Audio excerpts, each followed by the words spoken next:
guys, we're doing a control arm on this GMC Terrain. Now I've already done the other side, so I have my tools out. I know what to do pretty much. This isn't particularly difficult, but it takes a little bit of time, and gotta have some experience to do a control arm. Total novice would struggle doing something like this for sure. Having a lift makes it just a whole lot easier. So I kind of already know, and I what to do, and I've done many control arms in all kinds of different cars. I mean, we work on all makes and models, and so it just varies from car to car. But it's always the same concept. I mean, you just gotta disconnect whatever you need to disconnect to be able to remove the control arm.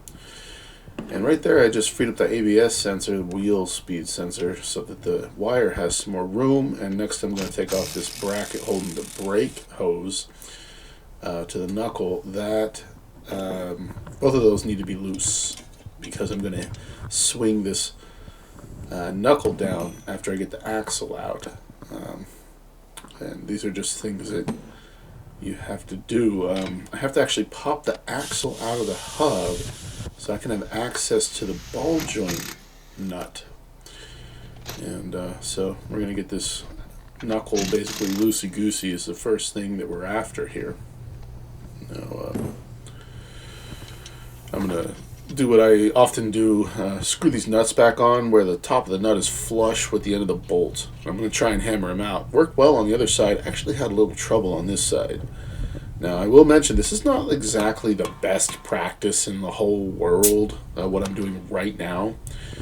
If they don't pop out pretty easily, you are running a risk of damaging either the end of the bolt or the nut. I've definitely caved in the top of a nut before and had to replace it. Luckily, we have bins with all kinds of nuts and stuff, so I'm not too worried about that. I could even replace the bolt if I need to, but generally you could probably just use a air hammer with a pointed tip to push these bolts out. They are splined, which I think I'll show you coming up. So anyways, the bottom one was giving me trouble. I actually ergonomically could not get a good enough swing to pop it out, so I decided to just take the nut off, hit it with the air chisel here with a pointed tip. Careful it won't jump and ruin the threads. Popped right out. Easily could have just done that from the start, but like I said, I did the other side first. They actually popped out easier on the other side. You just never know, right? And I was able to get the top one, but not the bottom. So anyways, I'm going to have a shot here, drinking some Kettle One vodka. It's fun to do these voiceovers while I watch myself work. Showing you there you go, show you the splines. That's what makes them a little more difficult to push out.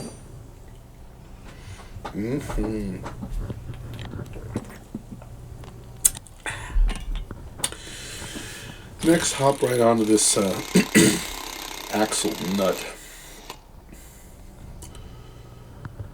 This car actually has a little bit of extra history after I do this. See, I hit there with air chisel, push the axle back.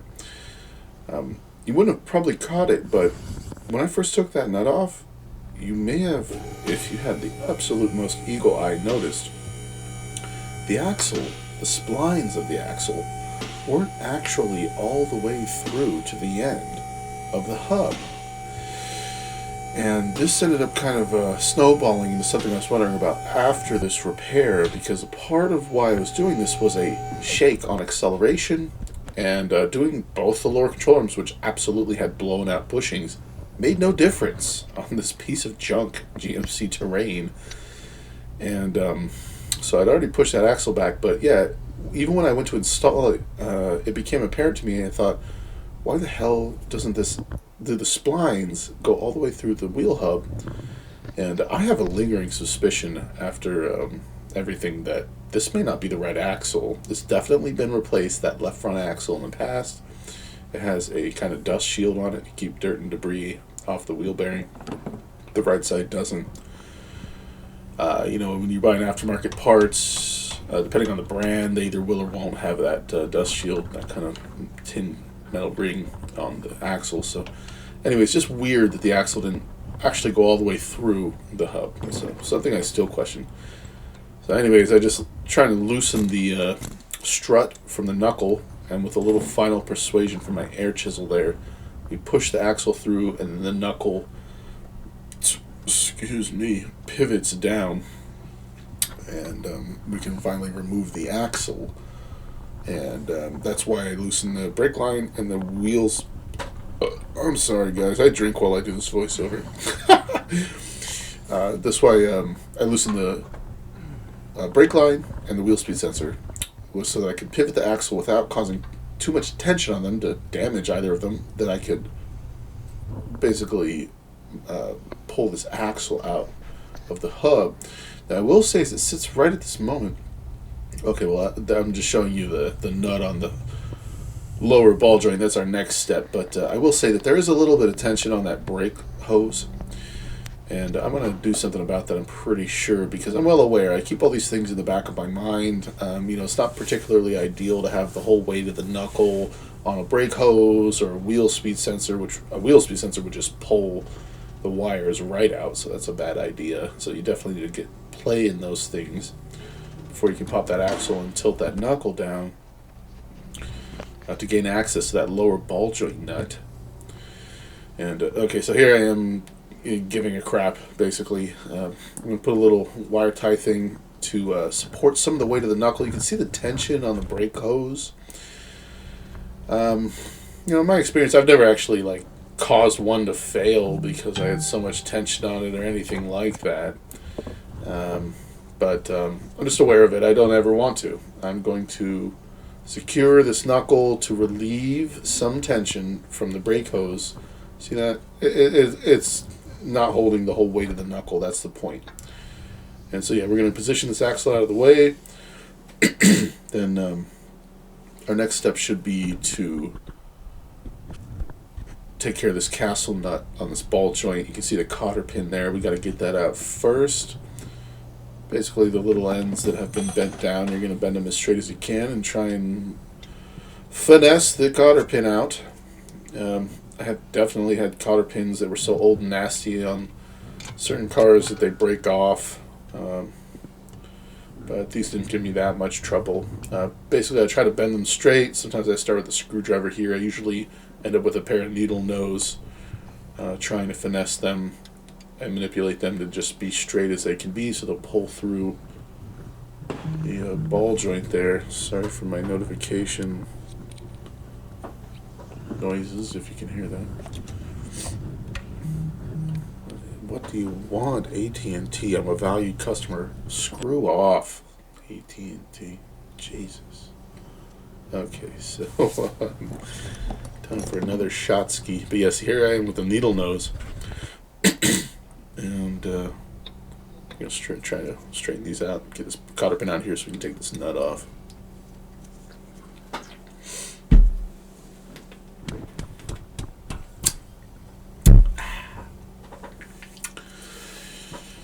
Oh yeah.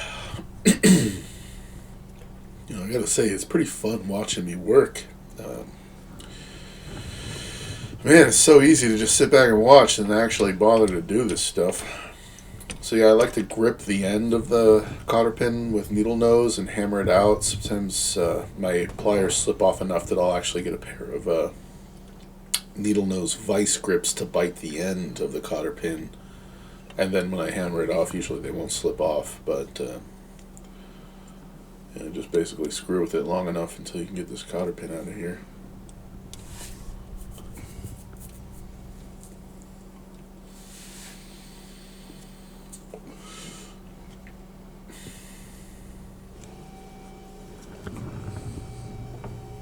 It did give me a little bit of trouble. Luckily I have a pretty good grip, so generally with these needle nose I'm able to squeeze hard enough that I can keep a grip while I hammer it out. There you go, boom. Got the cotter pin out. Now we're going to take what they call as a castle nut.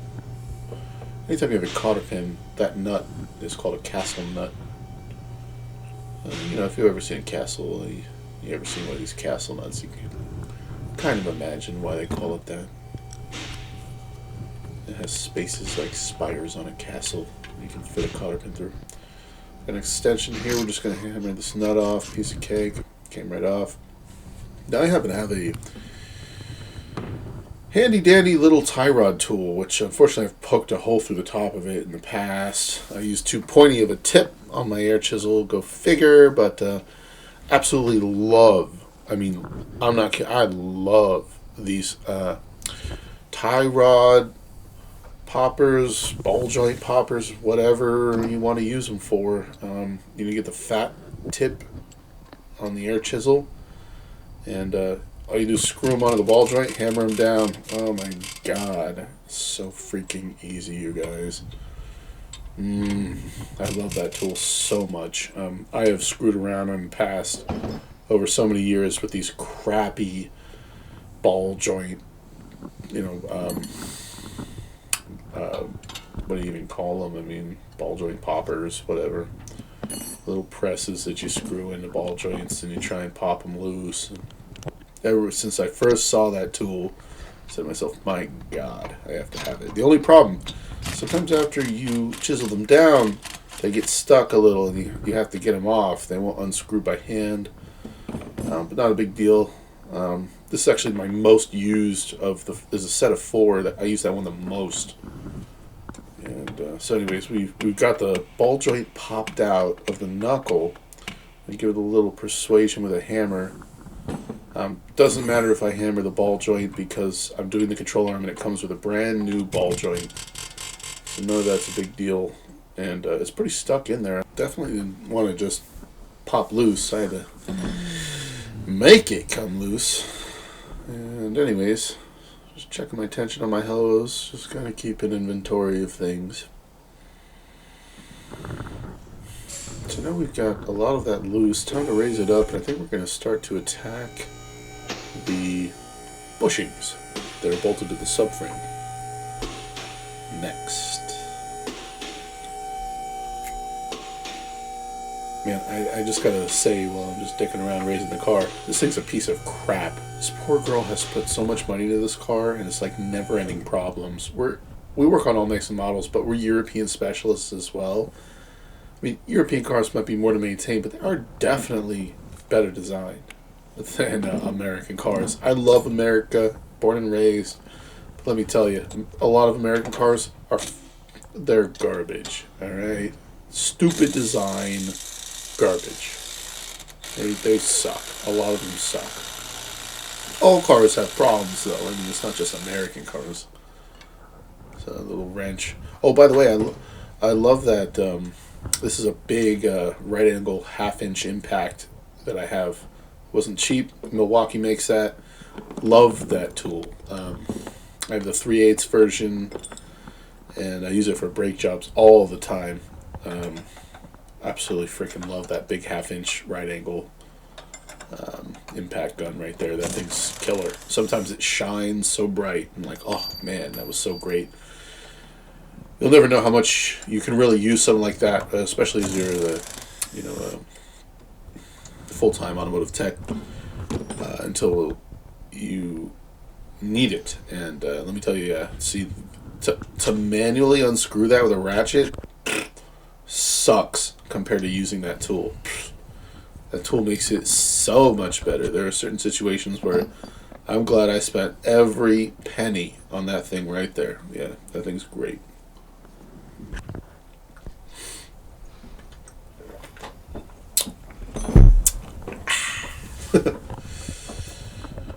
Alrighty, so we're gonna tappy tap that bushing bolt out. A little punch to actually help push it the rest of the way through the bushing.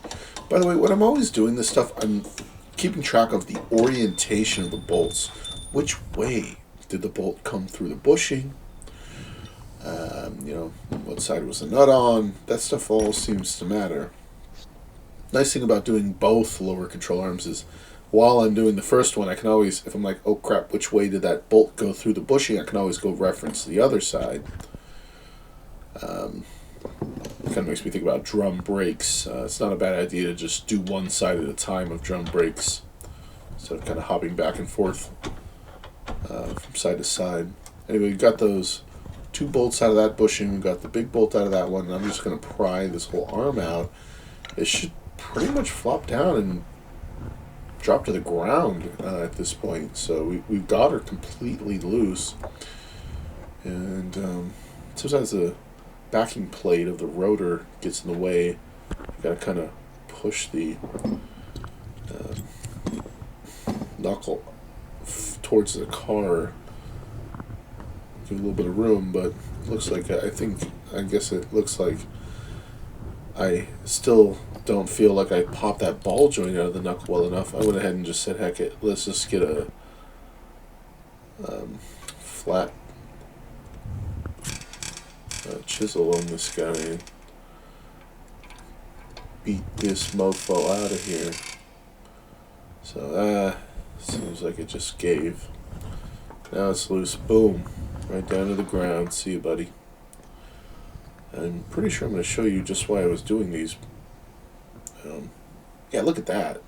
Look at that bushing completely ripped out. Oh, almost completely. That one side there, completely. The other side looked quite ripped through as well. That bushing was garbage. And I know there may be some people out there that are like, hey, you didn't have to replace the whole control arm. Well, we don't press bushings. We have a nice press and all that, but in our experience, honestly, a lot of the time you end up bending the arm. These arms are such cheesy crap to begin with that you can easily bend them. And it's the same labor. Actually, it's less labor to just do the arm. And the arm is going to come with everything. Both bushings will be brand new, a new ball joint as well. Let's say I just did that one bushing, and then in a year the other bushing is ripped out. Well, she's got to pay me the labor again to take the arm out and replace the other bushing. So sometimes the arms bend is a problem, and it actually works out to be about the same money since it's less labor to just do the whole arm.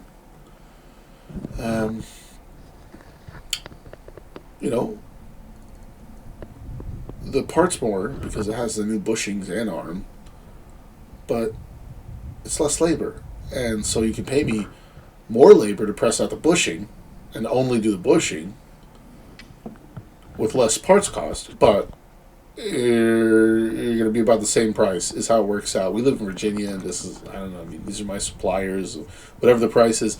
Honestly, it comes out about the same price. Hell, you might as well do the whole arm. You're going to have the other bushing done and a brand new ball joint. You're going to have brand new bushings and ball joints. There's no funny business with pressing it, anything. It honestly, in my experience, it just ends up being the right way to go. And if they're real stiff about, I only want to do the bushing, I'll only do the bushing, that's fine. But they're going to be in that boat where, hell, when either the ball joint could go bad or the other bushing could go bad. At any time in the future, so then they'll just have to pay me labor again. Hell, I'll do whatever they want. I just like to advise people on what I think is the most logical and fiscally responsible, basically the best thing to do. So anyways, I got a pull jack here. I pushed up the knuckle with a pull jack. These new bushings definitely have less give, and the arm's kind of strong and tight, being brand new. So I'm going to push it up. Also, for ride height, you want to kind of push the knuckle up to where it's supposed to be. Now when you put this thing in. Anyways, that big kind of aluminum bushing towards the rear, that one has a pretty square end on it. Oops, that was total derp. I didn't expect it to fall out. I thought I had it in there well enough, but it fell out. But yeah, that bushing has kind of a square back to it. You got to get pretty level to get it to slide into the subframe. And yeah, just so you guys know, I don't usually drop control arms, so. But no harm done. It's just part of doing it. You gotta mess with it. So put that pull jack right on the kind of hat of the rotor is what we would call that. Push the whole hub assembly or the knuckle assembly up. and I think what I was doing is putting it into the ball joint. Put the ball joint into the knuckle, so that that's in there, kind of where it needs to be, and then try to finesse these bushings into the subframe. Sometimes this can be a pain in the butt. Sometimes they just don't want to go. I find sometimes you got to put. I can spin that pull jack all the way until it starts to lift the car up, and sometimes that's not enough to just get the right angle to put things in. So I'm gonna kind of mess with it,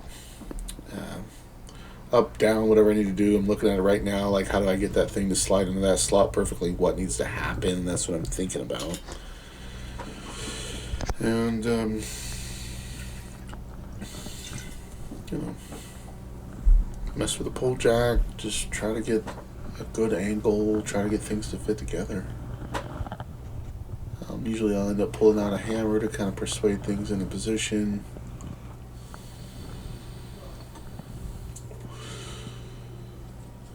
By the way, you wouldn't know it, but I'm running the whole shop today. I'm the manager and the head tech. And it's been that way for many, many years now. But secretary's on vacation at this very moment that I was filming this, and so I have to get the freaking phone, talk to the customers, do the work, all of it. It's annoying. Definitely recommend having a secretary. Half the time when I get the phone, it's a freaking sales call. It's so annoying. Drop everything I'm doing, take my gloves off, get the phone. Total BS call. Super annoying. Anyway, so this is me using a punch to line up the hole. That's a great thing to do. You use a screwdriver as long as you don't pull so hard you snap it. Punches are very strong, so I kind of like to use a punch if I can. And I'll stick the punch into one side of the bushing and pull on it to position the bushing best I can. Trying to get the bushing hole to line up with the subframe hole so I can slide that bolt in there. That's really what's going on.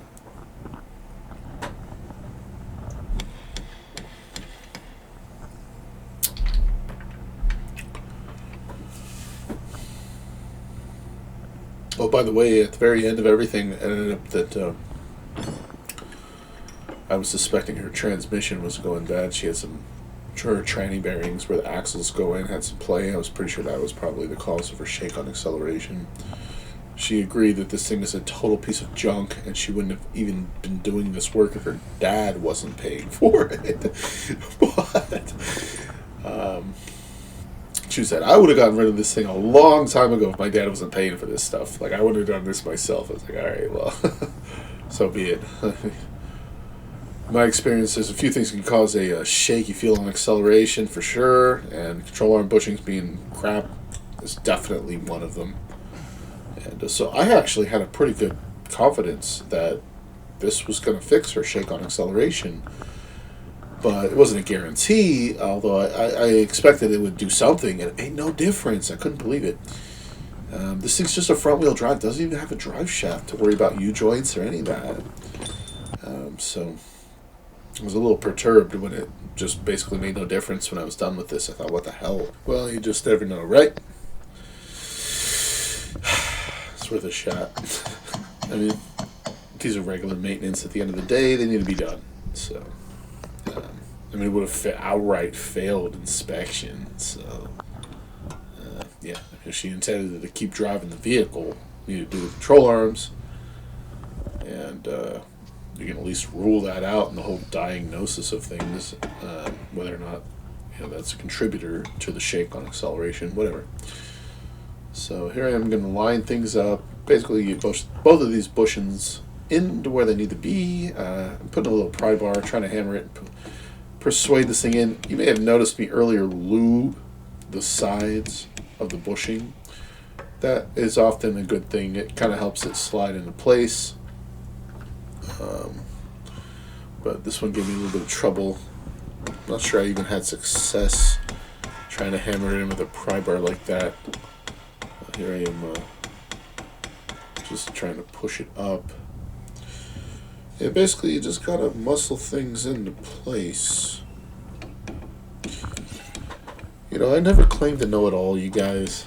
I mean, I'm a 15-year tech. I'm not actually a legitimate certified ASE master tech, but my father is. He's the owner of the business, and he taught me from the ground up. I know everything I've learned from him and from my own experience, working on all makes and models over many years. And unfortunately, slash fortunately for me, I've had to also deal with customers and make estimates, and I do it all. I wear every single freaking hat in this place. Used to be real stressful for me, especially when I was starting out and I just really didn't have the confidence to know what I was doing. It was a lot. It was a lot. I mean, I'm not kidding. I used to come to work, and on the way I would think everything's going to go wrong today. Today's going to be a horrible day. The parts will be wrong. The cars are going to be rusted. The bolts will be corroded. The customers are going to suck. They're not going to be understanding, realistic people. I just used to come to work. This used to be like hell for me.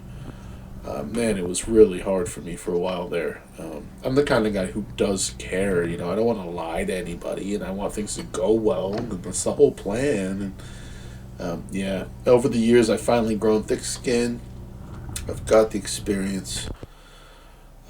Working the front and the back has always just been a thorn in my side. But here I am finally. It's like, thank God. I made it. I toughed through it all. And here I am on the other end of things. I'm 33, and I've been doing this for a long time, and I know what I'm talking about. I know what I'm doing, and I am also humble at the same time. I'm not going to even pretend for a moment that I know everything or am the best tech out there, any of that. Anybody who does is completely full of crap. There is so much to know in the automotive field. You would literally have to be a genius to just know everything. Okay, so, I'm not an Elon Musk here, all right? I'm just a regular Joe. But luckily, I'm not a total idiot. And kind of forcibly so. I have had to excel and learn and grow. Just holding the position I have, which is manager slash head tech. I'm a service advisor. I'm everything. And so, you guys can have at least some confidence in me when I'm telling you things. I'm not an idiot, anyways. Not sure that was necessary to say, but I just want you guys to know. While I would say that I still make mistakes, and I'm still learning things, and this is how it goes. Now, I am ASC brake certified, and I have done studying, but no, I haven't actually gone and bothered to get an actual legitimate master tech certification, although my father, who is a master tech, legitimately, will pretty much tell you I'm an A-tech, and I would agree. The thing is, I've watched so many techs come and go in this shop, in this business. Oh my gosh. Oh man, just watching some people work grinds my gears. I think to myself, what is this moron doing? You have to have some common sense to work in this field. You must. So anyways, not to blab forever, I just want you guys to know that I have enough integrity that I've built, very hard fought, built over years to get to where I'm at. And while I'm not perfect, I'm well capable of fixing people's cars. We do all kinds of diagnostic on European cars as well, which are super tricky. We're talking electrical, computer systems, all that stuff. This stuff, easy peasy. Are you kidding me? I'm talking bolts and nuts? What a joke. Where things get hard? Electrical troubleshooting, right? CAN bus systems, computer data systems, that kind of stuff. That's where things get super complicated. So anyways, this is easy. You're telling me it's a bolt-on item? Piece of cake. I can deal with rust and corrosion. No problem. That's oh my god. It's so funny to sit here and just think about this stuff used to vex me. This used to be a hard for me, you know. Um, but where I spend like here 40, 45 minutes doing the single control arm, an hour and a half altogether, the both front and lower control arms are done. I mean, I used to spend hours. I'd be all having a hard time and all frustrated and da da da. Here it's just a piece of cake nowadays. Thank God. Man, those years sucked for me. But anyways, enough about me. This is about this control arm here. So we got that castle nut tightened. You probably saw that. Now we're putting our cotter pin through.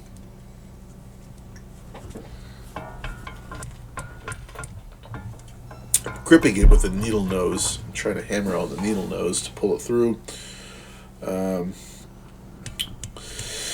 I often do that. Personally, kind of my OCD-ish side of me likes the circular side, that end I'm gripping just there, to pull all the way through the castle nut and bottom out, and then I'll bend it over, but I don't think I actually ended up doing that on this one. It was giving me enough trouble. The truth is, you don't have to have the cotter pin bottom out into the, spires of the castle nut completely. The cotter pin is just a secondary safety feature, and it's safe enough as is to just go ahead and bend it over. Let's say your castle nut came loose while you were driving down the road. I mean, hell, anybody who wasn't blasting, Tupac should be able to hear some kind of weird knocking noise coming from their ball joint or something in suspension. They'd have, hopefully, enough common sense to stop driving and pull over and say, what is going on with my car? Well, instead of the ball joint just popping out and your knuckle going, flopping out and you losing complete control and causing an accident or hurting yourself or other people, the cotter pin is an added safety feature that you have to bust through the cotter pin as well until the ball joint completely pops out. So it's just a secondary safety feature. But it's important. It needs to be there. So anyways, just muscled this axle into place. Going to get this tie out of the place, out of the knuckle here. And that's a good tip. Make sure that you remember to take that thing out of there. I had a tech leave that in once, and it made a tick, tick, tick, tick noise. The customer had to come back. It's a bad look anytime the customer has to come back, especially when it's your fault. So anyways, we're going to slip this knuckle into the slots of the strut here. We're going to get it lined up. You got to kind of hold it. I usually put my hand under it and kind of push with my waist. Push that knuckle up into place. And then pivot it forward and backward here to line up these bolts. Another tip, when you're going to go to tighten these strut bolts, make sure, just like that, you keep those lines, wires, anything there out of the way. I'm going to tap them in there to kind of get them in a position. But you don't want to cinch down those strut bolts onto a wheel speed wire, sensor wire. I've definitely done that, unfortunately, in the past and gone, oh my freaking God, I just didn't pay enough attention.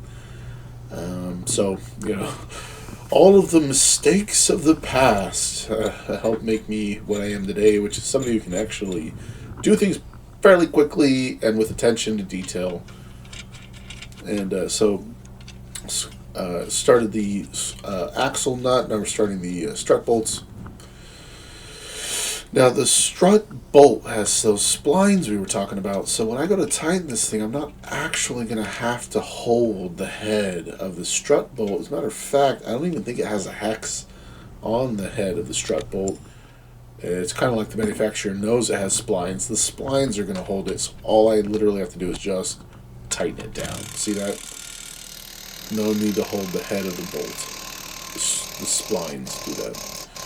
By the way, just another side note, in general, when we're talking about tightening bolts, how tight to make them? I mean, well, not so tight that you're going to break them, but not loose enough that they're going to come apart. Somewhere in between there. I don't need to torque everything. I can feel by hand after enough time. Something is tight enough that it's not going to come loose, and it's just the way it is. So anyways, I cinch those down. The gun's plenty tight, plenty strong to make those real tight. So I don't really need to hit them with a breaker bar or anything. We're going to cinch down this nut on the hub as well.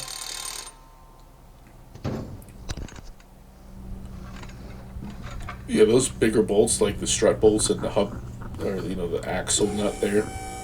I mean, that's a strong gun, but it's nowhere near strong enough to actually break those. Maybe the strut bolts, if I had a fresh battery, and I just held the trigger and just hammered on them, for a whole minute, maybe that gun would break them. But it's an Ingersoll Rand gun, and it's not the highest torque gun in the whole world as far as a half-inch gun goes at impact. And anyways, I know that I have full confidence that it's tight enough or strong enough to make them plenty tight. So no need to torque things. I had a customer give me a whole bunch of crap about he wanted me to torque. I was going to do strut assemblies on a Chrysler 300, like a 2007. This old fuddy-duddy. This old guy wanted me to torque everything. I'm going to charge you extra. What the hell? I don't need to torque things. Come on.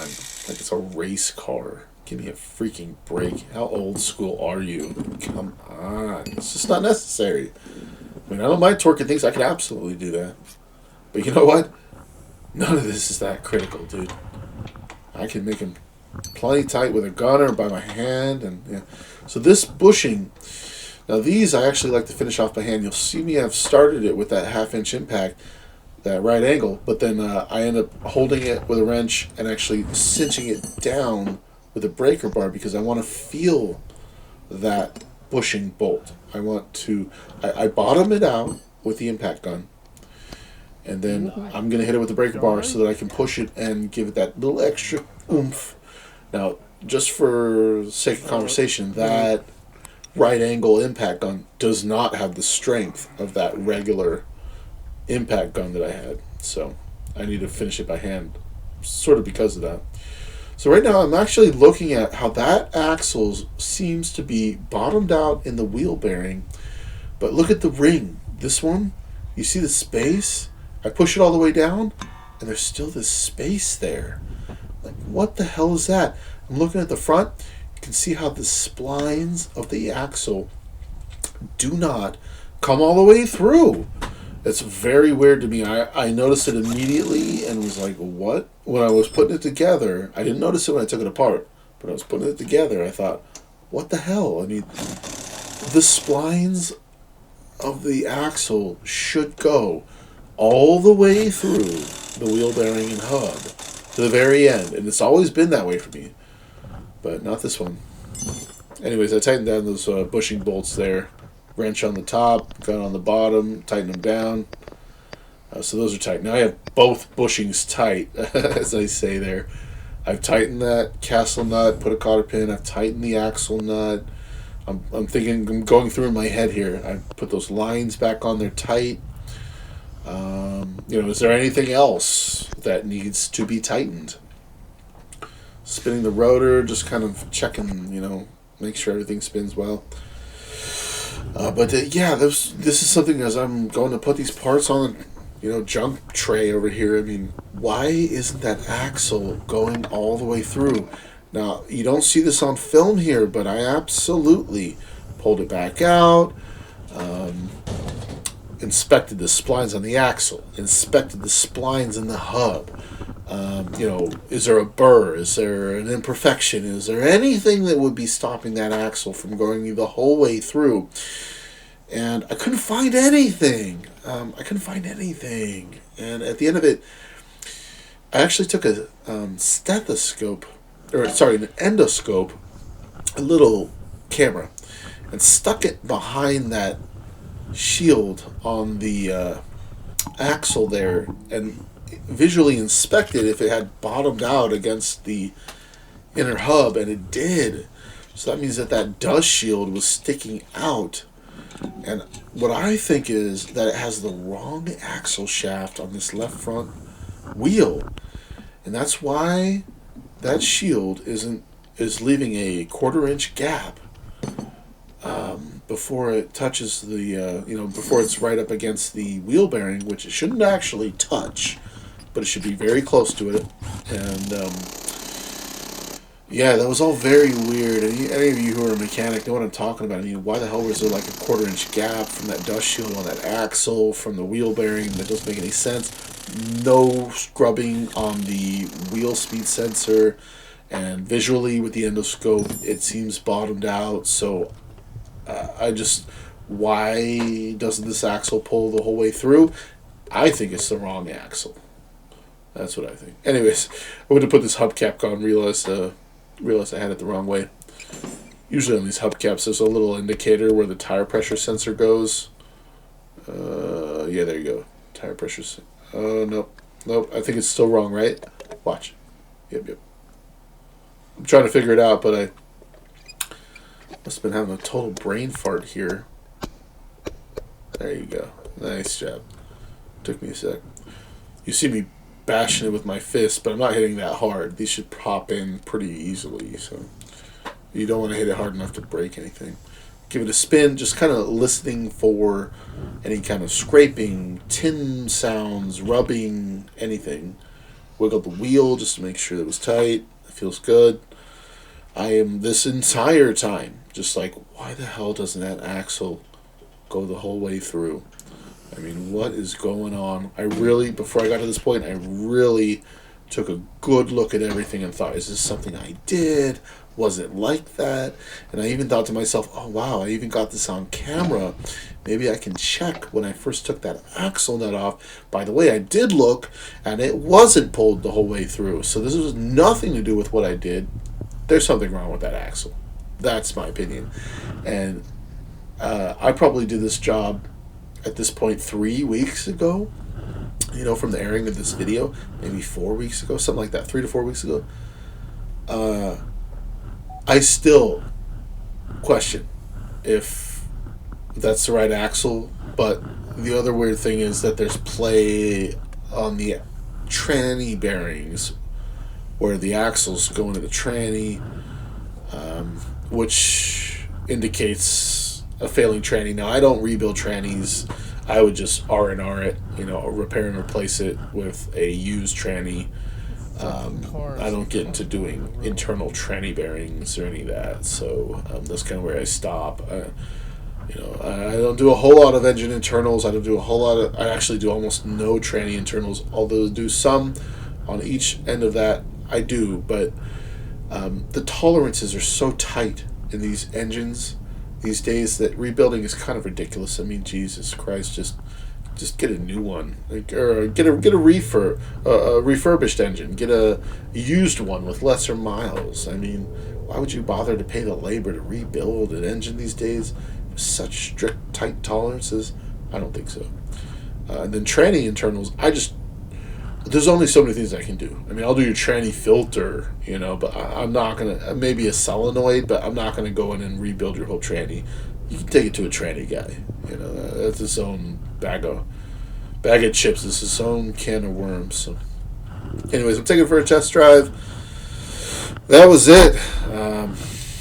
I've done both front and lower control arms, and probably thinking to myself, why the hell does it still shake? What the heck? But it is what it is. And I'm just going to let her know she was a really nice girl, very understanding. She's just had nonstop problems with this car since she's owned it. So go figure. GMC. Oh my god. Anyways, thanks for watching, guys. I hope this was fun. I actually quite enjoy watching me work. And hopefully this helps somebody out there. Take care. See you later. Bye.